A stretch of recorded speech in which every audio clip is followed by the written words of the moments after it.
Hello there. Today we're going to look at the Dimpled Manifold Model of Adversarial Examples in Machine Learning by Adi Shamir, Odelia Melamed, and Oriel Ben Shmuel.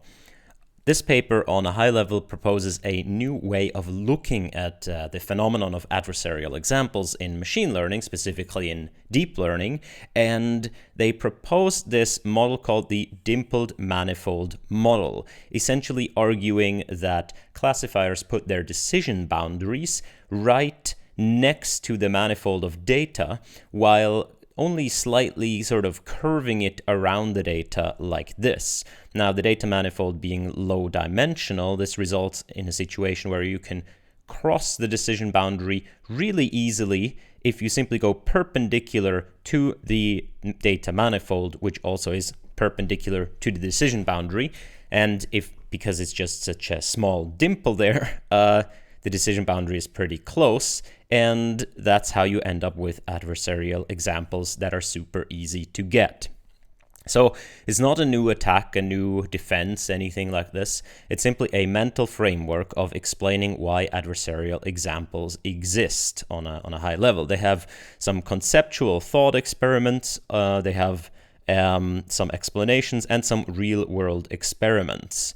Now, I personally don't think that this is entirely, it's not necessarily incorrect, but I don't think that this is really useful to think in this way, and I'm going to explain why. In general, my opinion of this is it doesn't really add anything, and I think it explains less than the models we already had. So that's my opinion. I'm going to get to it, specifically also the experiments they propose. I think that there is a big Occam's razor failure right there.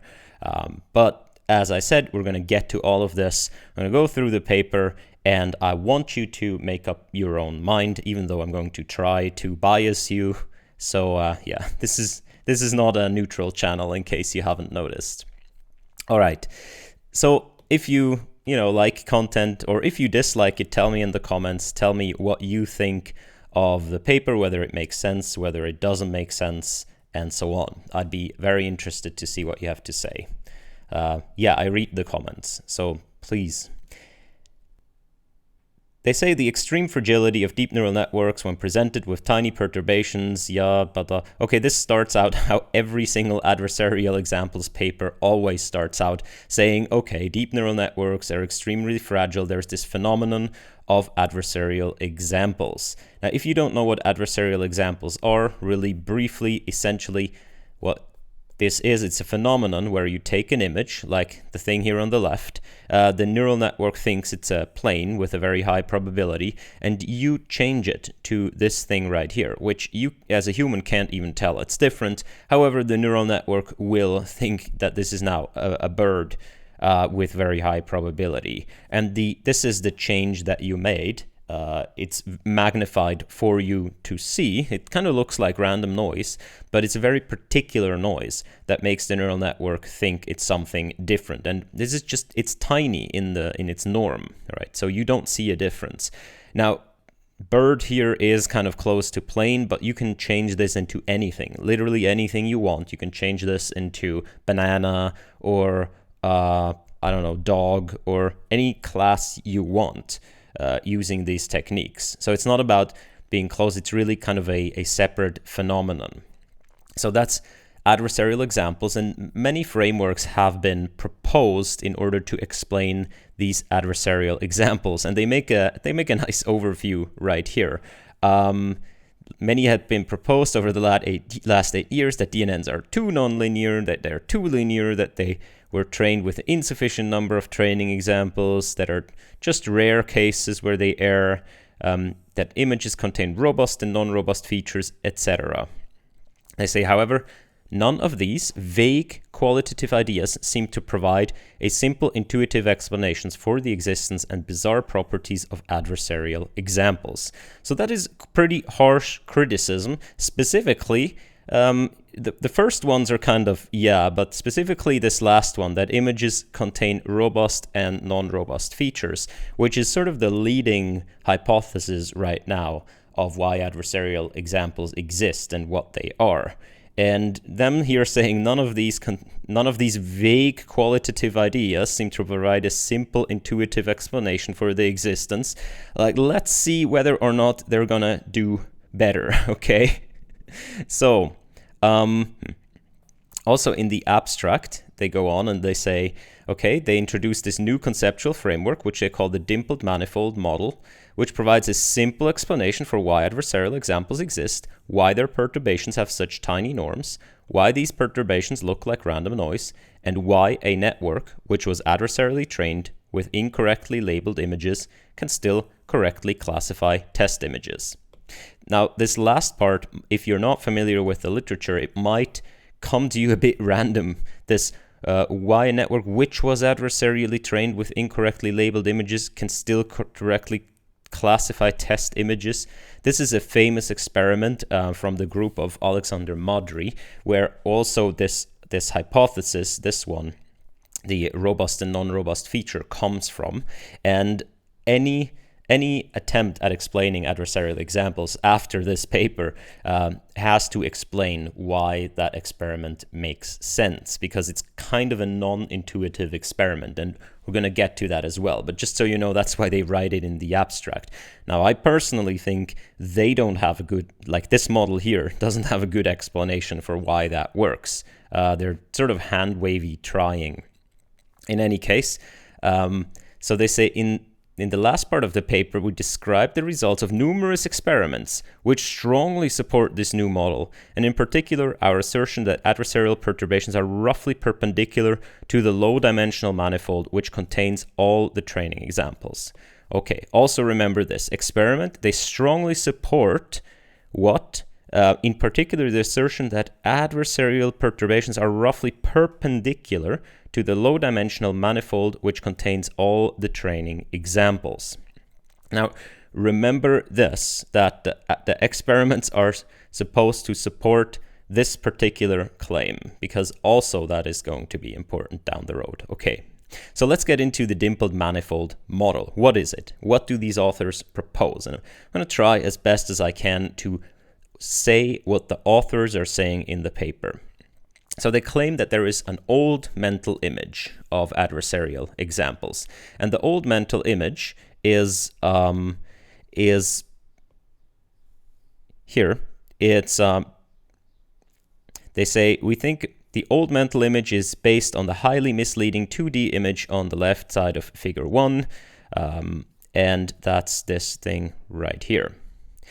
So the old mental image is that there is a data space, right? This here, if you think of images as data points, this would be the pixel space, right? So this is images with 2 pixels right now in this conceptual framework, but you have to sort of think yourself into higher dimension. So they claim the old mental image is the following. You have sort of the data distributed somehow in this space, the data being all the set of natural images or images you consider, which is kind of these subspace, these subgroups right here. There are a bunch of images right there, and also there and there. So these are images of 2 different classes, the red class and the blue class. Now, they're distributed like this, and what is a classifier supposed to do? A classifier is supposed to put a decision boundary between them, and that's what they draw in here. So this would be sort of a reasonable decision boundary between the 2 classes, right?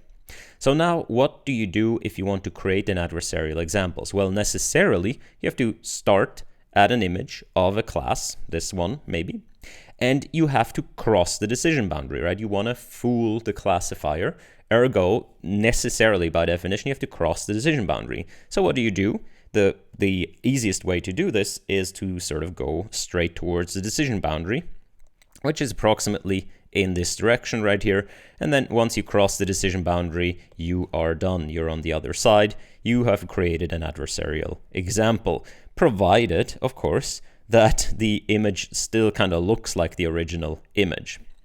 Okay, so they say this has many problems. Here they say in this mental image, adversarial examples are created by moving the given images along the green arrows towards some kind of centroid of the nearest training images with the opposite label, in which they mean this thing right here. So you would move the images towards the other class, towards the images of the other class.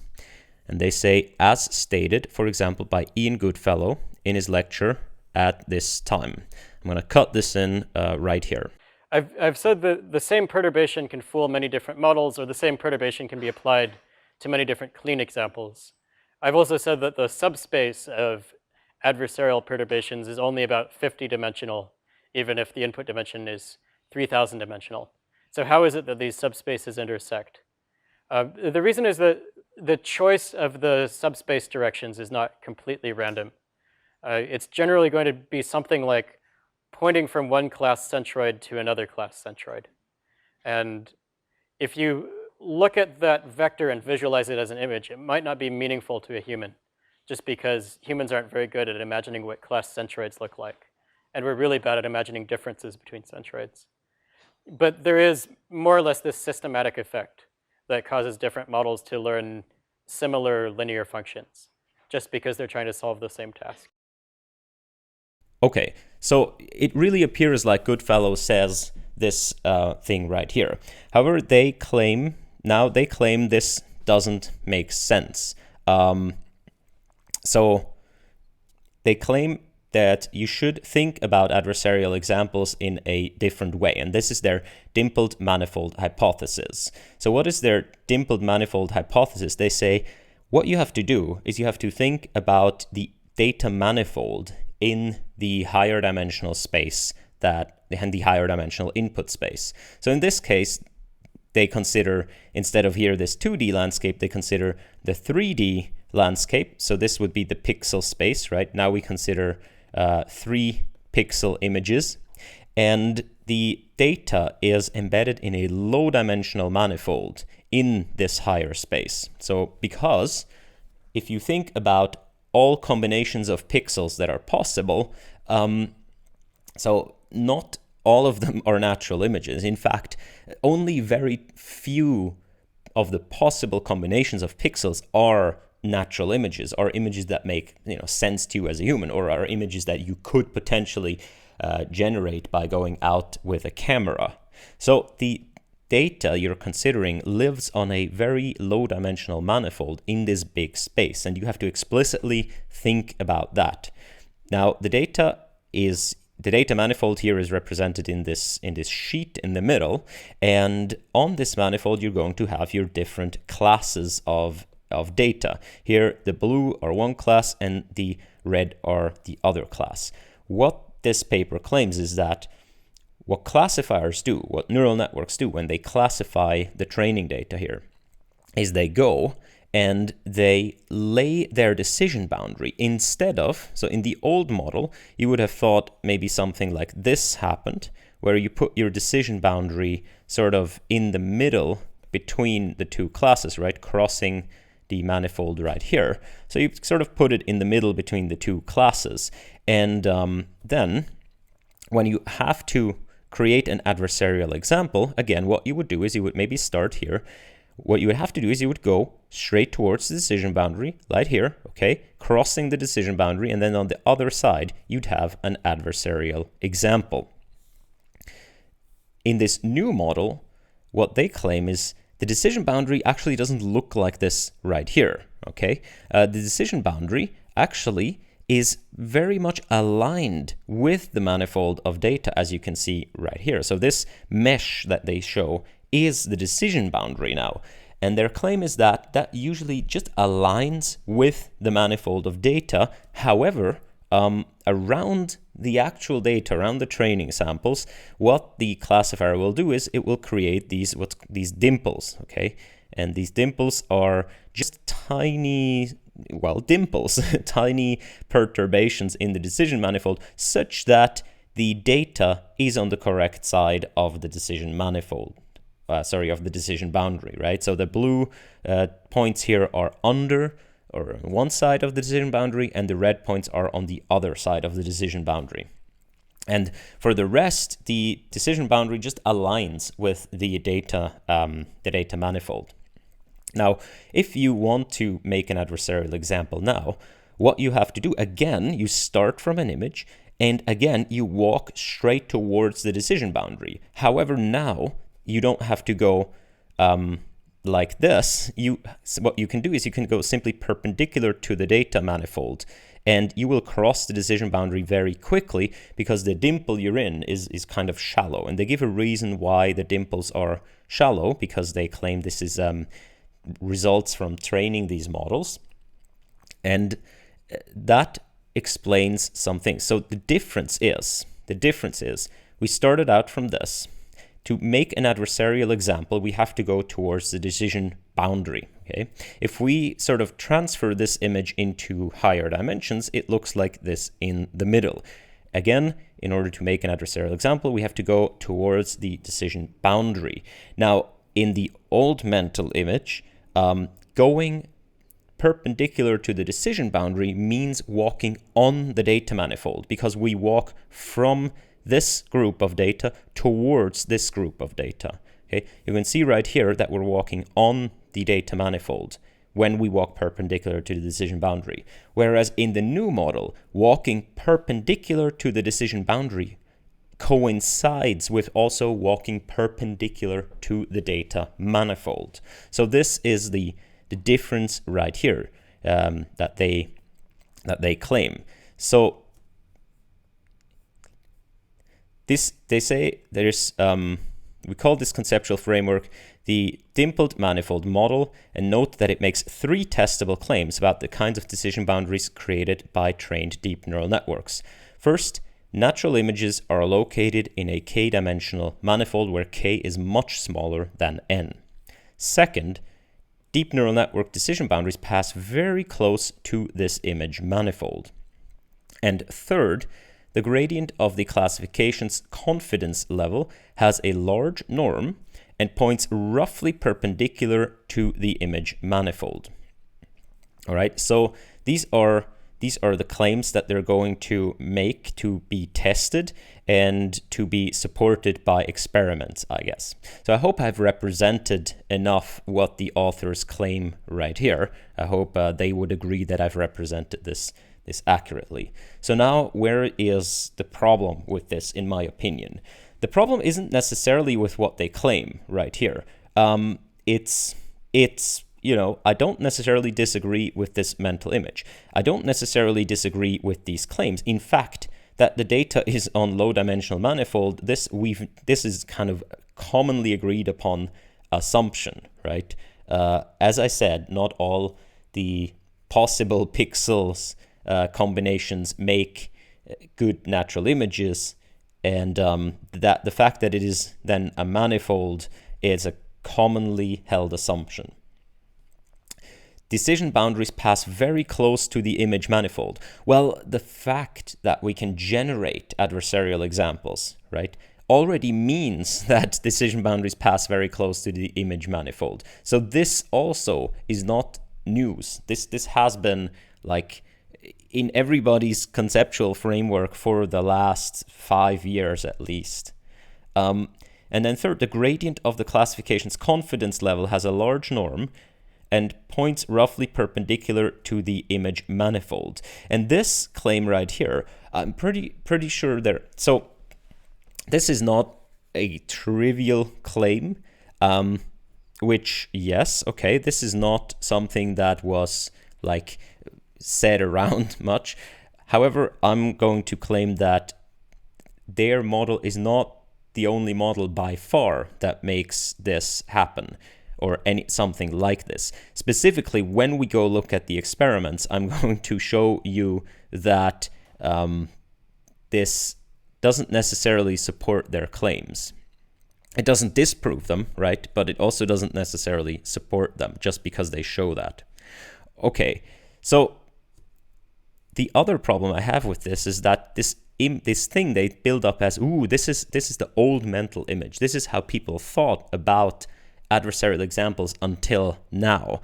I disagree. Like this, it's a bit of a straw man almost, I feel. Like this, no one that is sort of in the literature of adversarial examples thought or thinks that this is an appropriate model for what is happening. Like we know that these distances here are very small, right? The distance until you cross the decision boundary.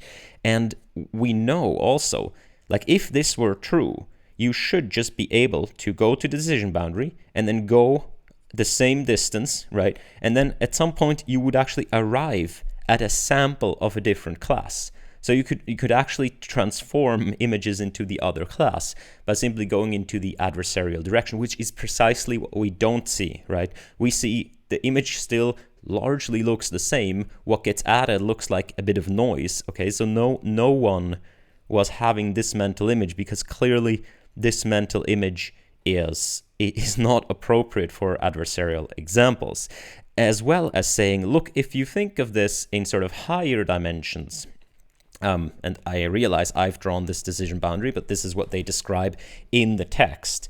Then I don't see that this is the correct way of, like, there are many different kinds of decision boundaries that are compatible with the decision boundary right here. By the way, this decision boundary I drew doesn't even separate the classes, all the classes correctly. What I'm saying is that also, if you consider the decision boundary that, for example, looks like, out of colors, looks like this, that also crosses here. However, it's sort of kind of flat like this, but it's still a linear decision boundary, right? Like this, okay? So this is above, and the other part is below. If you think of this, if you project this down, it looks the same in 2D. And in 3D, it also explains that decision boundaries are very close to the data samples. It's a bit different, though, than this dimpled manifold hypothesis, right? I think at least in my estimation, what's happening is much more that you have just a bunch of these kind of linear decision boundaries flying around right here, partitioning up the space and so on. And this might result in a similar situation as here, but it has quite different predictions in form of what it does than what it does right here. Here it's sort of a flat manifold dimpling around the data, whereas here it's kind of the classifier separating the space into many regions, always trying to sort of distinguish one class from the other. And yeah, so might end up a bit the same, but I don't think they give a fair shot at what we know so far. Like, this model is not a model that people hold in general, especially the one on the left. I can make an attempt at making a mental model that people hold so far. Maybe it's just me, but I have a feeling this is a bit more. So the model that I call, let's call it something, because they call it theirs something, right? I call mine the stretchy feature model, okay? Let's contrast this with the stretchy feature model. So what I want to do is I have two features, and this is a coordinate system in feature space, okay? So there's two features. This in feature space, I mean sort of the last representation before the classification layer. In feature space, the two classes look like this. So there is the red class, and there is the blue class. And you can see right here, there are two features, and for some reason the network can classify along these two features, maybe because there are other classes, other data points, so we can't put a decision boundary like this between the two. We can classify along the two features. Okay, so you can see there are two features right here, feature 1 and feature 2. And both features are actually pretty good features for keeping these two data points apart. Okay. Now, there are empty spaces, as you can see right here, which we're going to get to in a second, but you can use both features, and ideally a classifier would actually use both features. It would say, if feature 1 is high, it's probably the red class. If feature 2 is low, it's probably the red class, and the combination makes even more of the red class. Okay. However, since we're in a deep neural network, which has transformations, it transforms the data along the way. If you look at the same situation in input space, so in the actual pixel space, it looks different. And this is due to not necessarily the nonlinearity of things, but actually it is due to the linear transformation. It's actually the problem of adversarial examples, at least in my estimation, appears to happen in the linear layers. If you think of, for example, like eigenvectors of matrices, and the largest eigenvalues determine how far you can go in a particular direction by having a sort of a standard input delta. And the same happens here. By the way, this is why spectral norm regularization tends to work at least a little bit against adversarial examples. So what I mean is, if you look at the scale of these features, right, they are like 1, 2, 3, 4, 5 of these features, 1, 2, 3, 4, 5. If you look in the input space, some of the features are going to have roughly the same scale right here. And these features are going to be features that you have to change the input a lot in order to change the feature a lot. What do I mean by this? This is something like the shape of an image, okay? If you think of a cat, the general shape of a cat, you know, it has 2 ears, pointy, it has a head, and so on. That's the general shape of a cat. Sorry, that is actually the left-right feature, right? This is the left-right feature is the shape, and I have to change the input a lot in order to affect the feature, right? So they're roughly on the same scale of what I have to change the feature. However, the other feature in the input space has a much different scale than it has in the feature space. And this might be something like the fur structure of a cat. So the fur structure of a cat is I can change the pixels a tiny bit, and I'm going to change the fur structure by a lot. I can change the fur structure of a cat to the fur structure of a dog by just changing the pixels a little. However, it will be different, and now it will be the fur structure of a dog. So how does this change now in input space? In input space, it's going to look something like this, where one feature dimension is going to look rather the same, and the other feature direction is going to be very, very stretched, okay? Now remember, both of these features are good features. They both can be used to classify the images. So you can see changing the shape requires a lot of pixels. Changing the fur structure, however, requires just a little pixel. Now if I take some image and I draw an L2 ball around it, which is what we usually do when we create an adversarial example, we say we only allow small perturbations. You can see that in this direction, it's a very, you don't get very far in feature space, but if you go the same distance in the input space into this direction, in the feature space, you're going to walk a lot. You're going to walk like way far. And this is just by definition. There are going to be many features that you can use to classify images, and they're going to be good features. They're not going to be errors or aberrations. Like the first structure is a good feature to classify a cat. There are going to be many features in there, and some of them are going to be of large magnitude, and some of them are going to be of small magnitude, and this is just what happens, okay? So I call this the Stretchy feature model, and this is sort of a direct result of this paper that they cite by Alexander Modry's group, which we're going to get to in a second. All right, but keep those two in mind, and we're going to see which one explains the phenomena better and which one doesn't. Okay, so they say why deep neural networks are likely to create dimpled manifolds as decision boundaries. And the idea here is that, okay, we have to now explain why this even happens. So if you consider the data manifold in green right here, and here we have just one-dimensional data, and you can see it's not linearly separable, right? So we have to have sort of a curved decision boundary around this. And why would this result in a dimpled manifold? So they say, look, if you start off your deep neural network training, your decision boundary is going to be somewhere like here, okay? Not very effective. What's going to happen is let's say what you want is you want to have the blue data, above and the red data below the decision boundary. So right now the red data is oh, that's the other way around. The red above and the blue below. So right now the blue are fine. Like, the blue don't complain. You do get a gradient out of the red examples, pushing the entire decision boundary down. There's no resistance, right? The blue ones, they are fine.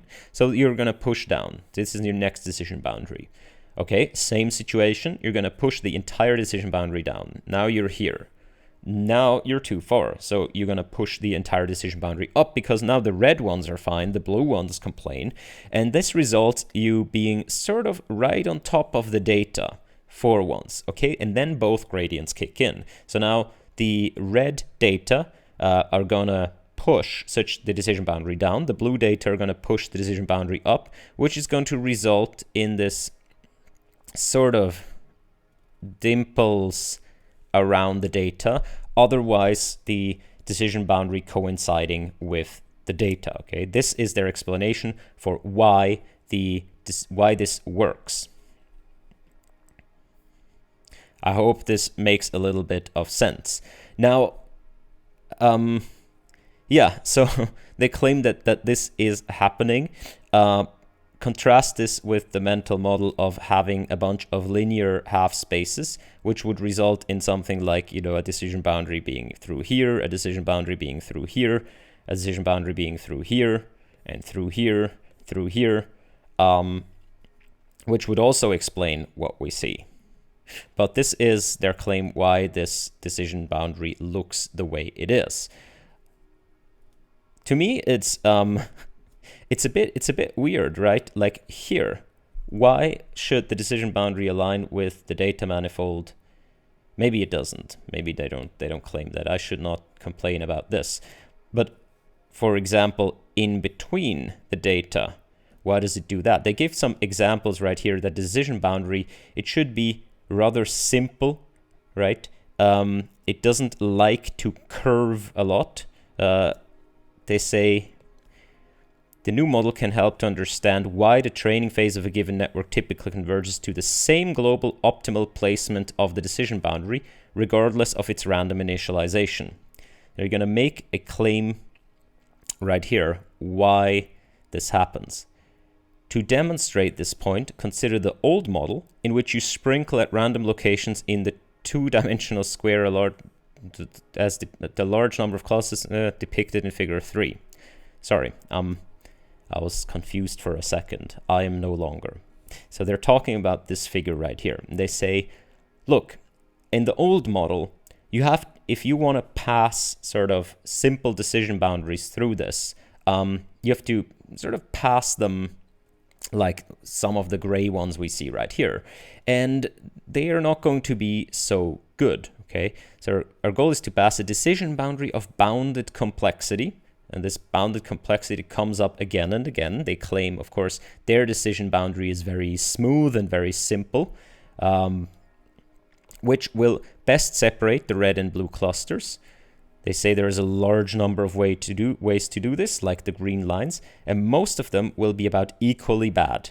In particular, any decision to pass one side or the other of some cluster can make it harder to accommodate other clusters elsewhere along the line.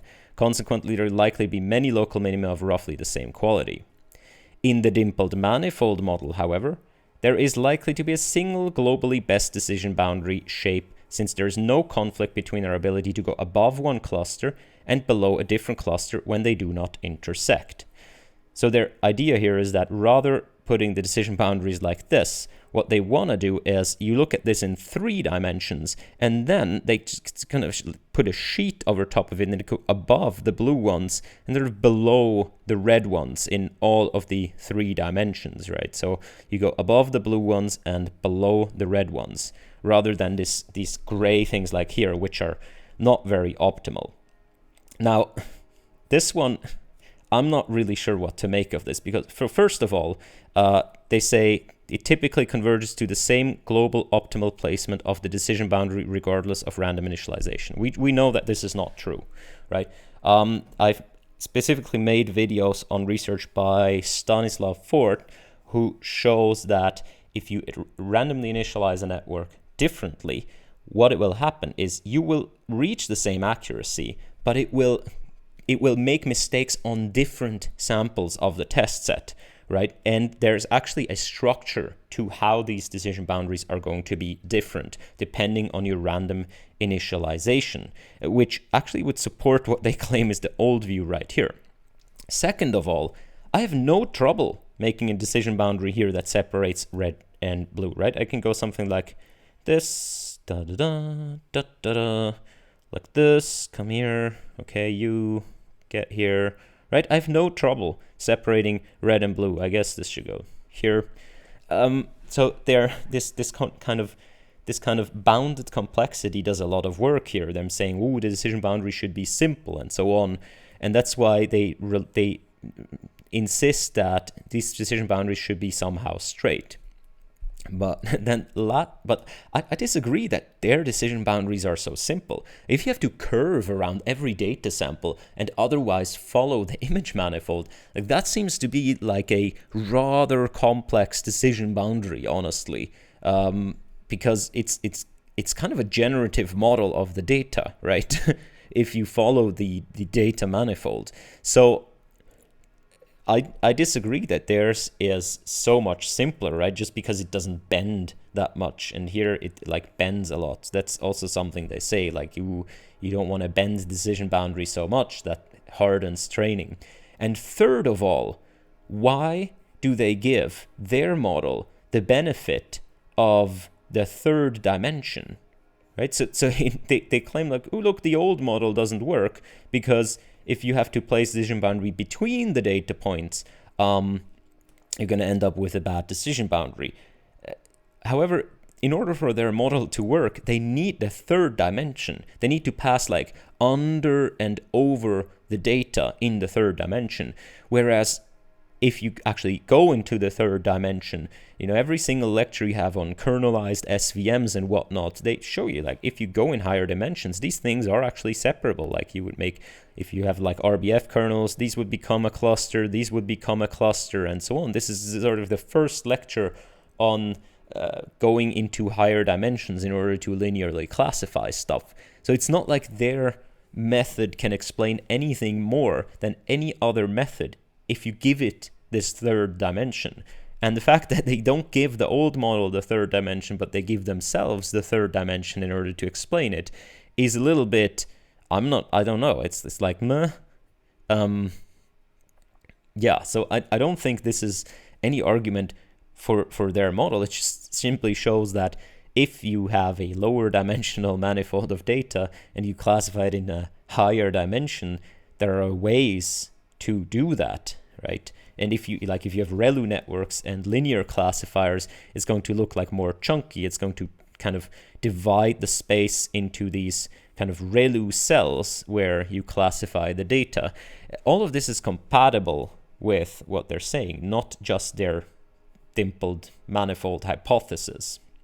All right, so this is, I don't see the big explanation here. So they claim, what can they explain with their model? Explaining the mysteries of adversarial examples. Okay, there are 5 things they claim they can explain with this. First of all, the mixture mystery, right? How can it be that a tiny distance away from any cat image, there is also an image of a guacamole and vice versa? Okay, if these classes are intertwined in such a fractal way, how can a neural network correctly distinguish between them? Our answer is that all the real cat and guacamole images reside on the tiny image manifold, but below the real cat images, there's a whole half space of pseudo guacamole images, which are not natural images of guacamole, and above the guacamole images, there's a whole half space of pseudo cat images. So their idea here is that, okay, you have this one-dimensional data manifold. Here are the cats, here are the guacamoles. If you have your dimpled manifold curving sort of around the data right here, all of this is technically guacamole. So if you go from the cat to here, you reach a non-natural guacamole image just by the fact. So the explanation here is that The explanation is that the decision boundary lines up with the data manifold, except around the data where it creates a small dimple, and therefore you can cross the dimple into the other region. Okay, it's the same effect as this model right here. I can draw this dimpled manifold. I can draw it right here, right? If I classify the image, I can draw this dimpled manifold. I get the same effect. However, this model here explains much more. It actually explains, like here, there is no reason, if you think about a multi-class setting, right? If you think of this in two classes, fine. But if you think of this in a multi-class setting, there is no reason why this region right here should be guacamole. It can be any other class, right? If the idea is the decision boundary follows the data manifold and then just dimples around the data to make the data correctly classify, the only constraint here is that these are cats. It says nothing about, it says nothing about why on the other side there is guacamole instead of anything else. And that does not coincide with what we know about adversarial examples. Like this region here is a consistent region. So first of all, my bigger problem is, why does this even generalize? Why does the dimpled manifold hypothesis even generalize, right? Like if it follows the data manifold largely except around the training data, why does it exactly generalize well to test data? You have to argue that the test data is here quite close, because otherwise it would get very confused on test data, which would be somewhere else on the manifold, right? But we know that generally neural networks classify data that's on the manifold of natural images quite well. They generalize quite well. However, this model is sort of an anti-generalization model. But okay, maybe you can claim that their test images are close enough to the training images such that this works. But, for example, we know that this is a consistent region. What do I mean by this?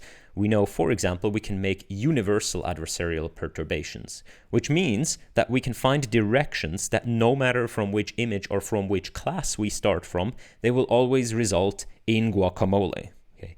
This is not explained by the dimpled manifold. There is no reason why these regions on the other side should be of a consistent label in a multi-class setting. We also know that adversarial perturbations are transferable, which means that we can make an adversarial perturbation in one classifier and then in a different classifier, even if it's trained with a different data set, actually, we can apply the same adversarial perturbation and it will most likely still be of the same, like the adversarial perturbation going towards the same class. There is no reason in the dimpled manifold hypothesis that explains these phenomena. If you think of the stretchy feature model, this is real easy, right? If I create an adversarial example, I go across the decision boundary right here. What do? I change the fur without changing the shape. Now I change the fur by so much that now there is a conflict, right? In feature space, I go up here. Now there is a conflict. It has the fur of a dog, but the shape of a cat still. Okay? Now there is a conflict, but neural networks in the final layer are linear, which means they just weigh the different features. Now I just pump that fur to be so doggish, right, that it overpowers the shape feature of the cat. Neural networks are biased towards sort of structure anyway over shape already. So I just hammer that fur, and now the neural network thinks it's a dog. And a different neural network trained on the same data will also think it's a dog, because it will also have learned to classify images by shape and fur. Therefore, it will be vulnerable to the same attack, right? This is super easy to explain in this model. There is no reason why this should happen in the dimpled manifold model unless you amend it by some more hand-wavy things. They say the direction mystery. When we use an adversarial attack to modify a cat into guacamole, why doesn't the perturbation look green and mushy? Okay, so they say, well, in the old model, you would have to walk along the image manifold from here towards the guacamole images. And that should mean that your image should sort of change to look like a guacamole. In the dimpled manifold model, you go off the manifold perpendicular, and that explains why the adversarial perturbation looks like a little bit like just random noise. Again, no one thought this in the old model. In fact, we have a pretty good explanation why it still looks the same, and that's because humans are much more receptive to this thing right here, to the shape, whereas neural networks also, or much more, consider this thing right here, the fur. So they consider fur and shape in different proportions than the humans do. And so that's, we already sort of knew this, and it's in fact a better explanation. The uniformity mystery, why the decision boundary is ever present. So they claim because there's this dimple right here, even the most far away cat image here has a close crossing to the decision boundary. So there is no cat images that are kind of closer to the decision boundary, but I think this is just a property of a high-dimensional classifier. I think here our 2D view of the world betrays us. And especially if we can go really far in feature space with a tiny perturbation in input space, this is not a mystery, not even a mystery. The vanishing gap mystery, which is about adversarially training, I think, which we're gonna skip here. And then there is the accuracy robustness trade-off mystery. So this is if you train a model adversarially, which means that look here, I have my cat. Okay, I have a data set of cats and dogs. I train my neural network on it. It's vulnerable. What can I do? What I can do is I can create adversarial images. This is a cat, right? I can create adversarial images by making this into a dog. Okay, so this is a dog because I changed the first structure a little bit. This is an adversarial example. Now I add this, so this comes from the data set. Now I add this to the data set, but I tell it this is a cat too, right? This is a cat and this is a cat. If I do this with my neural network, the neural network will become robust to adversarial examples to a degree. Not fully, but to a degree. This is the best method we have so far of defending against adversarial examples. It's called adversarial training. Now, what you do when you do this is you train the network to sort of classify to incorporate the adversarialness into its decision-making process. And this results usually in a degradation of the generalization performance of the network. So as it becomes more robust, it becomes less accurate on real data, right? You gain accuracy on adversarial data, you decrease the accuracy in real data, which makes sense intuitively, but it is a strong effect, which is not the same as, I simply teach my model to do yet another class. It is actually a trade-off. Now, they try to explain this right here. When we train a network, we keep the images stationary and move the decision boundary by creating dimples. When we create adversarial examples, we keep the decision boundary stationary and move the images to the other side.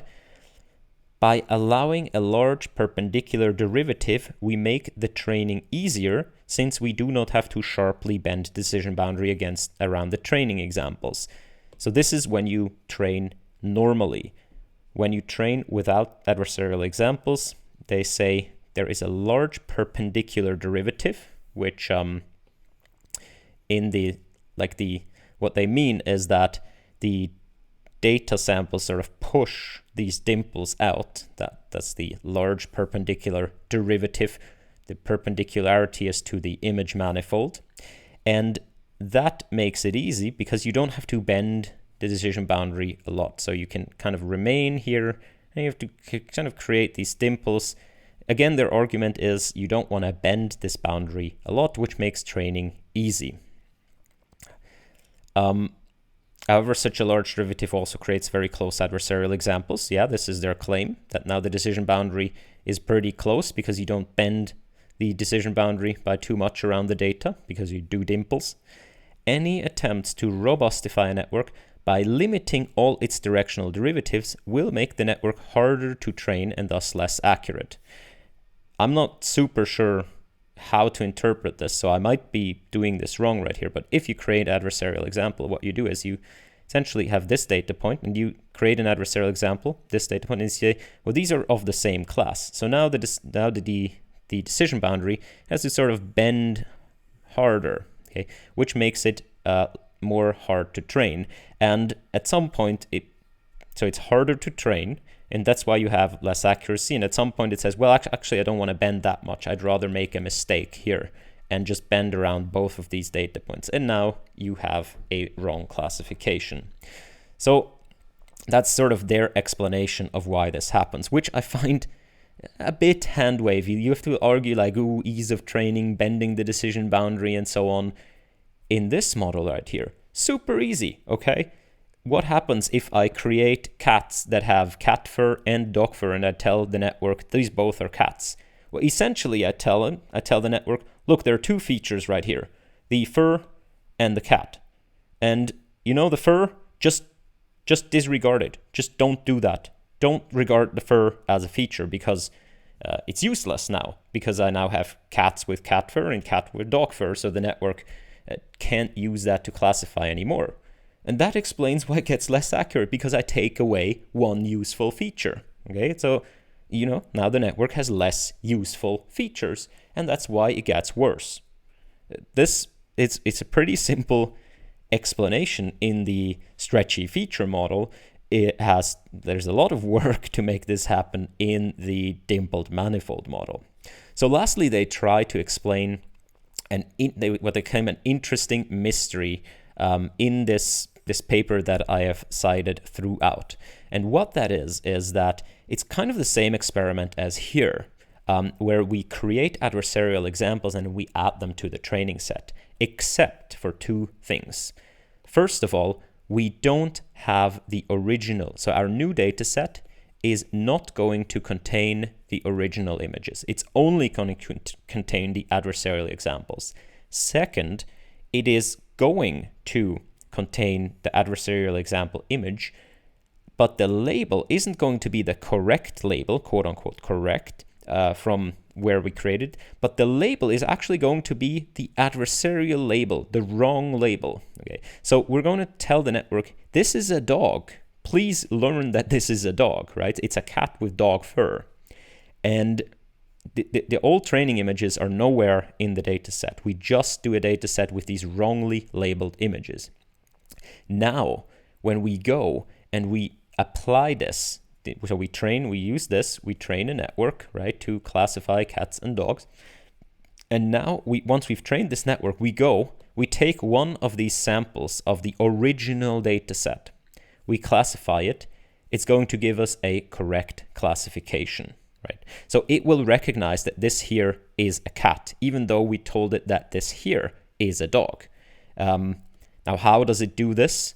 It does this by looking at the fur. You know, we've doubled down on the fur here, right? So this is like we really made that fur feature super strong in these adversarial examples.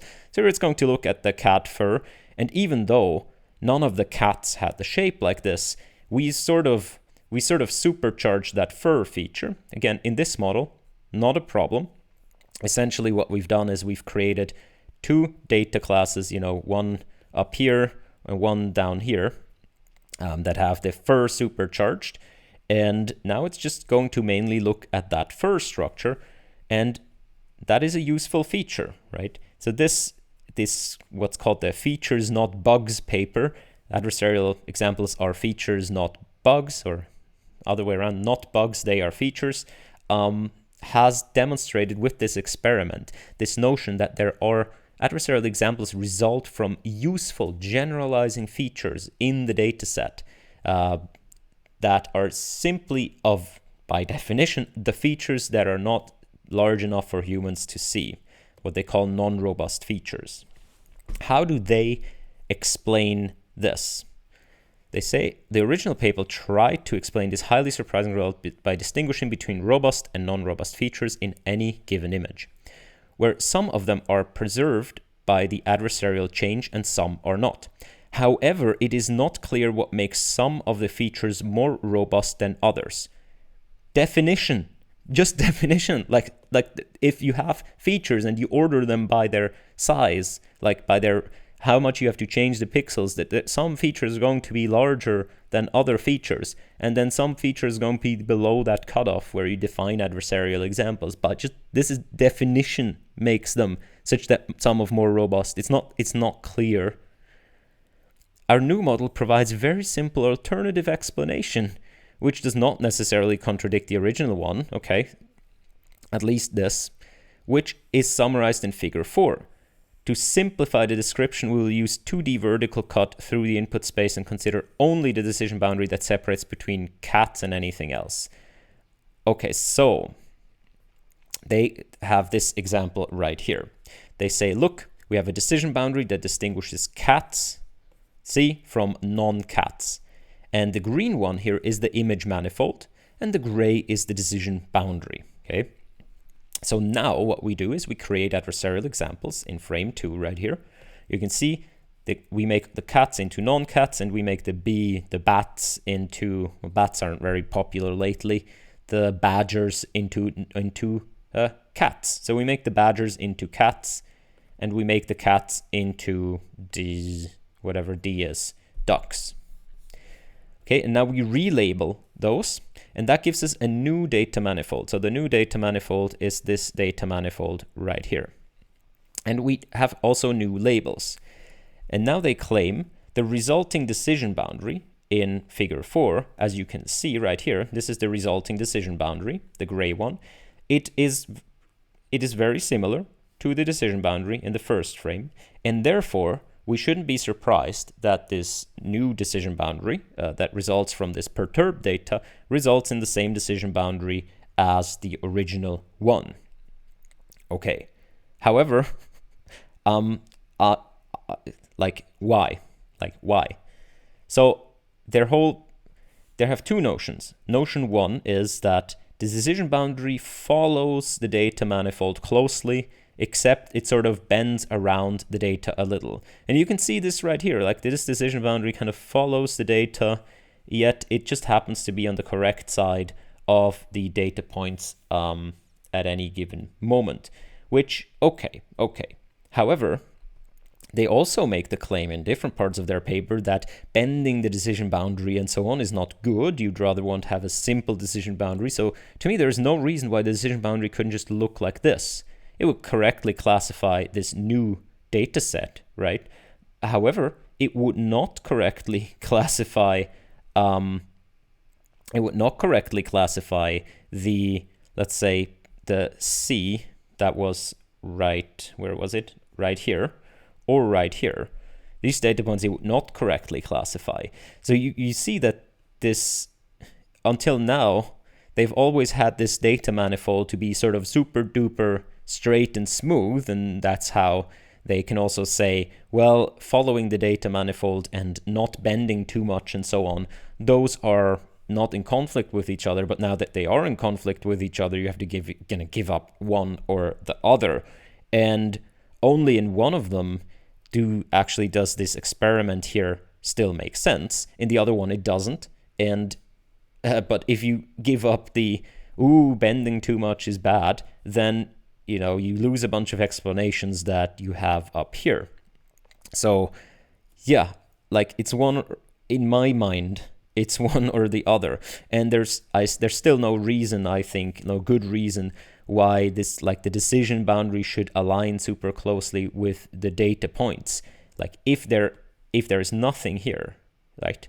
If this is perpendicular really to the data manifold, like why would the decision boundary align so closely with the data manifold in that point? I don't know. Okay, so they ask, why are DNNs so sensitive and humans so insensitive to adversarial perturbations? Essentially, their argument here is that humans project the input data onto the image manifold, which is a contested claim, right? I don't think that is a I think that is not a widely accepted. I mean, it's certainly possible, but also I'm not sure. I'm not sure that humans do project, they have like an internal manifold of natural images and project onto that every time they analyze an image. And also,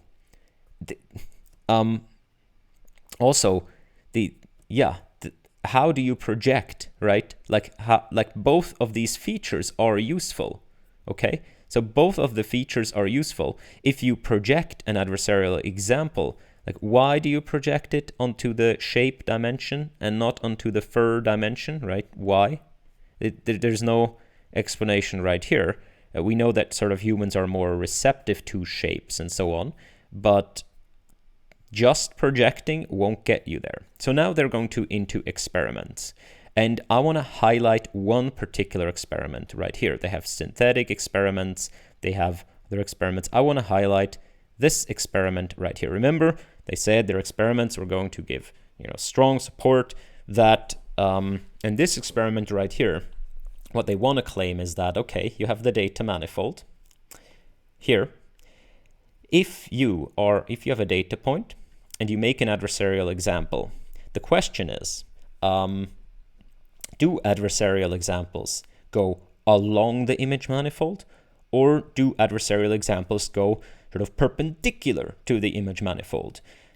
Their claim, again, is that this here would give support to the old view of adversarial examples, and this here would support the dimpled manifold view, because of course the decision boundary would be sort of following the data manifold, curving around the data, and then following the image manifold again. So here would be sort of the other data point going below that a little bit. All right, so that is the view right here. Now, what they're going to try to show you is that if you want to create an adversarial example on the manifold, you have to walk much longer, until you find an adversarial example than if you go off the manifold. If you go, And they're also going to show you that if you're not constrained, if you can go anywhere you want with an adversarial example, then that will be very similar to when you force the adversarial example to go off the manifold. And this gives a bit of proof that, if two things behave equally, they're, probably equal. So what they're going to do is they're going to try to make an adversarial attack, first of all, a regular one, this one. They're going to say, okay, we're going to make an adversarial attack. Let's measure how far we have to go to cross the decision boundary. Second, they're going to say, let's make the same thing, but let's force the attack to be on the manifold of natural images, and let's measure that. And lastly, they're going to ask, okay, let's do the same thing, but force it to be off the data manifold. And then they're going to measure how long these are, how long the adversarial attacks are, what's their norm. And they're going to find, of course, they're going to want to find that these two are about similar norms and way smaller than the one that is on the data manifold, sort of giving evidence to, if you go perpendicular to the data manifold, you have to go not very far, and that's what adversarial attacks do. Okay, So, first of all, how do they force the adversarial attack to be on the manifold? What they do is they do an autoencoder. So they train an autoencoder. So an autoencoder is a neural network that has sort of a bottleneck layer, and you try to just reconstruct the input data. Okay, you tried that these two are equal. However, in the middle here, you have a very low dimensional representation. So where this is an n-dimensional representation, this is a k-dimensional representation, and a k much smaller than n. If you can reconstruct the images correctly, that means that you sort of have captured the representation in these low dimensions right here. So what they're going to do is they train an autoencoder, they take that low dimensional representation, they linearize around it, and that's how they have a way to project onto the image manifold by simply only moving around in this low dimensional manifold right here, or always projecting onto it. Okay. first of all, it's a bit of a trouble because how you train the autoencoder is like, for these experiment, I think it's very relevant to how this image manifold is going to look. Like if you train it with L2, you sort of already make some claims about what are important features and whatnot, but let's disregard this right here. Let's say they have an accurate way of projecting onto the image manifold, onto the manifold of natural data. And here's what they find. Let's look at ImageNet, okay? No constraint PGD, this is the norm. It's some number, okay? So like 0.14. Now, off manifold PGD is where they deliberately project off the manifold. So they project on the manifold and they subtract that. They say you're not to do anything with the image manifold. And that's 0.152, which is slightly larger than the no constraint PGD, but essentially the same size. Now, on manifold PGD, okay, here is a way bigger number, like 6 times bigger number. So their claim is, look, up to 6 times more you have to go on the manifold than off the manifold, and that gives credence to their claims. Now, okay, so what I've done is they have some descriptions of their experiment. Specifically, they have descriptions of what library they used. They used AdverTorch. Okay, so I used AdverTorch too. They used, L2 PGD. I used that too. And they told me how much their low dimensional representation is. So the K here, how much that is, how much the N is. And so I was able to reproduce that experiment. Now, what I've done is I have done the same thing. And you can see right here, this is the panda image from ImageNet. They used an ImageNet classifier. And what they do is they do it greedy, so they stop as soon as they cross the decision boundary, and then they measure the norm. You can see right here, this is the perturbation. Now it's a soccer ball, and here is the size, 0.7772. That's the norm of the original perturbation adversarial. What I now do is I project onto the manifold, but I don't. The difference is I don't project onto the image manifold. What I do is, here you see project onto K, I simply project onto any K-dimensional manifold. So I know what K is 3,500. So it's a very small number compared to the input number.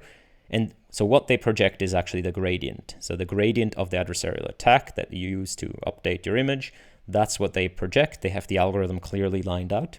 So what I do is I simply take, you can see right here, I take a random set of dimensions, like of pixel coordinates in the gradient, and I denote the first K as the manifold and the last K as not the manifold. This is not the image manifold. There's nothing to do with the image manifold. This is simply a random K-dimensional subspace of the pixel space. Okay, and now when I project onto K, I simply take all the others in the gradient and I set them to 0. That's, I project onto a K-dimensional manifold. After that, you normalize the gradient and so on. So you proceed as you would, right? So here you can see the project is used before you normalize the gradient. So there's no issue with sort of the step size. You simply project onto the manifold. And I have the same thing, by the way, projecting off the manifold, where I simply take the K dimensions and set them to 0. Okay, so now let's look what happens if I project onto the manifold. Oh wow, before it was 0.77 and now it's 6.5, so about 8 times larger. And now let's look what happens if I project off the manifold. It's 0.7773 instead of 0.7772.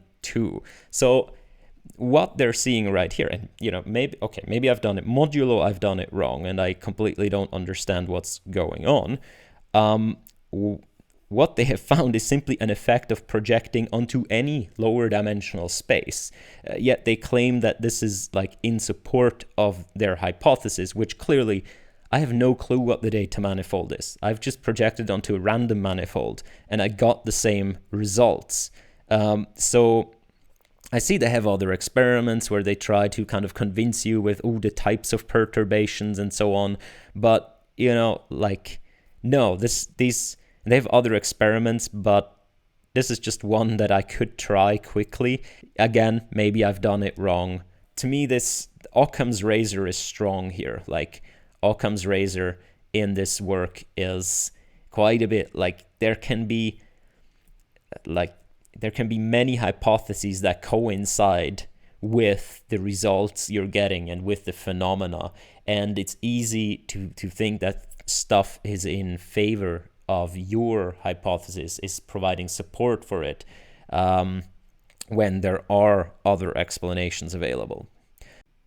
Oh, I almost forgot about Goodfellow's claim that, you know, they say belongs to the sort of old thinking that is not a correct thinking. And the claim that when you make an adversarial examples, you somehow go towards the centroid of a different class. And this, in imagination, it's something like this on the left right here. However, if you think about this in this space, okay, let's say you start out here and you go towards the centroid of the other class, right? Like, where's the centroid here? Approximately like this. What happens in feature space? Because of the stretchy feature, because of the different scales, okay, what happens in feature space is pretty much like the blue arrow here. So it's that in feature space you go a long way.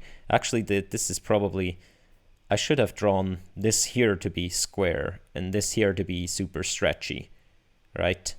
Yeah, I think so. Yeah, I was wrong in drawing this. So this here should be squares and this here actually should be super duper stretchy, right? So the centroid, what was the centroid here, is like way up here somewhere. Okay, so this gets super stretched and you cross the boundary in this one feature, right? Like the fur feature.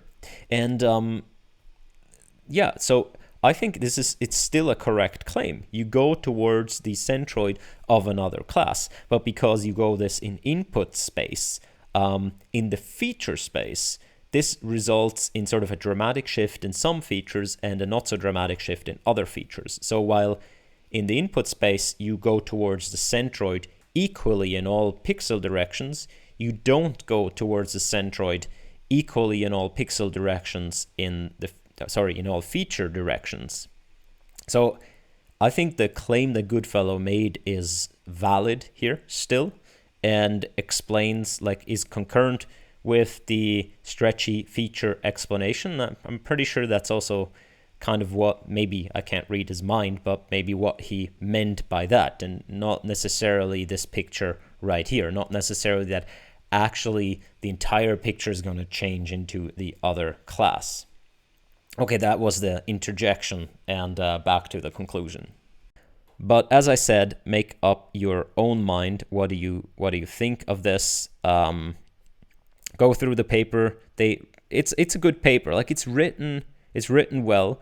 It has a lot of experiments. Has quite a lot of appendix where they give you more results and so on. And it's not like it's necessarily incompatible, right? It's not. I don't disagree with them. I just think it's not as useful as they claim, and it's kind of insufficient. I don't disagree with their main claims. Yeah, and I think we already kind of knew a lot of those stuff, and our current mental models are explaining things maybe a little better. And yeah, if you use the squishy feature, what do they call it? The stretchy feature model. Has a fancy name now. But again, this is not mine. This is just kind of a bringing together of what I think we know about adversarial examples. Safe to say there's going to be something that challenges this, and that's going to be exciting. All right, thanks so much for being here, listening, and I'll see you next time. Bye-bye.